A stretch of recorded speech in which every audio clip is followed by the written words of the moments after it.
بسم اللہ الرحمن الرحیم۔ تو یہ بات بھائیو حق ہے، عبداللہ ابن زبیر رضی اللہ تعالیٰ عنہ ہاتھ چھوڑ کر نماز پڑھتے تھے، اور میرا خیال اس میں یہ ہے کہ چونکہ وہ بنو امیہ کے مخالف تھے، اور بنو امیہ جو ہیں وہ جان بوجھ کر ایک ہی سنت کو جاری کرتے تھے، دائیں ہاتھ بائیں پہ رکھنے والی، دوسری سنت کو وہ چھوڑتے تھے، تو وہ جان بوجھ کر ایسا عمل کرتے تھے تاکہ یہ سنت بھی مردہ نہ ہو۔ تو یہ بات بھائیوں حق ہے، عبداللہ ابن زبیر رضی اللہ عنہ وہ ہاتھ چھوڑ کر نماز پڑھتے تھے، اور میرا خیال اس میں ہے کہ چونکہ وہ بنو امیہ کے مخالف تھے اور بنو امیہ جو ہیں وہ جان بوجھ کر ایک ہی سنت کو جاری کرتے تھے، دائیں ہاتھ بائیں پر رکھنے والی، دوسری سنت کو وہ چھوڑتے تھے، تو جان بوجھ کر وہ ایسا عمل کرتے تھے تاکہ یہ سنت بھی مردہ نہ ہو۔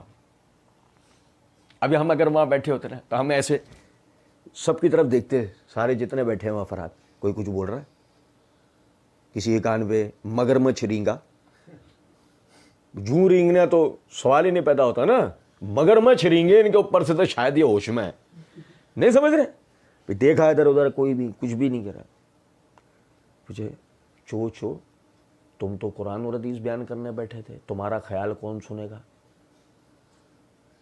اب ہم تمہارا خیال بھی سنیں گے، نہیں سمجھے؟ میرا یہ خیال ہے، تیرا ہی خیال ہے، کیا اوقات ہے تیری؟ نہیں سمجھے؟ کون ہو تم؟ تمہارا خیال کون سنے گا؟ گھر میں سنا آج تک کسی نے میرا یہ خیال ہے؟ کون سنے گا تمہارا خیال؟ کہ میرا یہ خیال ہے، اچھا چلو تمہارا یہ خیال ہے، ٹھیک ہے۔ وہ بنو امیہ وہ جان بوجھ کر ایک ہی سنت کو جاری کرتے تھے، دائیں ہاتھ بائیں ہاتھ پر رکھنے والی دوسری سنت کو چھوڑتے تھے۔ اچھا اس کا کیا ثبوت ہے؟ جناب علی، عرض گزارش ہے، انٹرنیٹ کی تاریخ پر مرزا انجینئر نے یہ واقعہ گھڑا ہے۔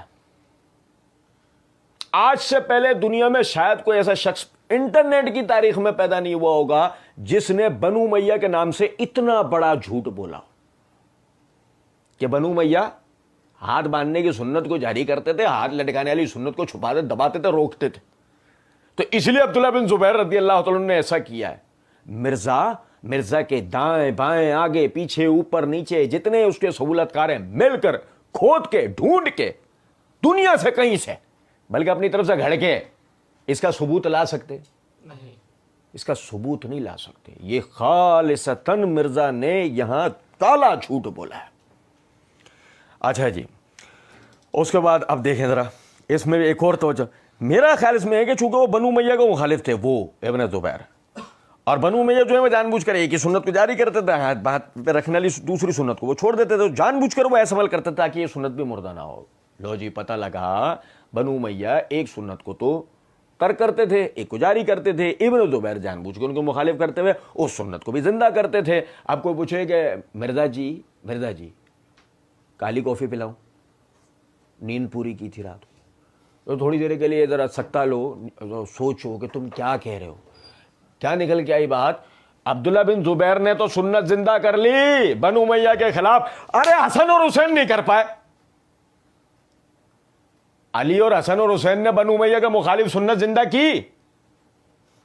او یار یہ کیا ہویا یار، چھوڑو مرزا جی، تمہیں سارے صحابہ معاف، چھوڑ دو، تم جو اس وقت صحابہ زندہ تھے وہ سارے تمہیں معاف، اور چھوڑ دو تابعین، چھوڑ دو جو اس وقت موجود تھے مسلمانان اسلام، ان سب کو تمہیں معاف کیا، تم سے انصاف کا مطالبہ کیا، شرم اگر تم میں تھوڑی باقی ہو۔ علی، حسن اور حسین نہیں سے، چلو علی بھی شہید ہو گئے تھے، حسن چلو وہ بھی شاید شہید ہوگا، حسین چلو وہ بھی شہید ہوگا، حسین کے بیٹے علی الاکبر، حسین کے بھائی محمد بن حنفیہ۔ علی الاکبر کون ہے؟ زین العابدین۔ ارے زین العابدین کی اولادیں، ارے کوئی تو ہو جو سنت کو زندہ کرے، اور تم صحیح سند سے بجائے ابن زبیر کے تم ان سے ثبوت دے دیتے ہیں۔ میں یہاں پر نہیں ہے کوئی بات، ہے نہیں کیا یہ کوئی بات؟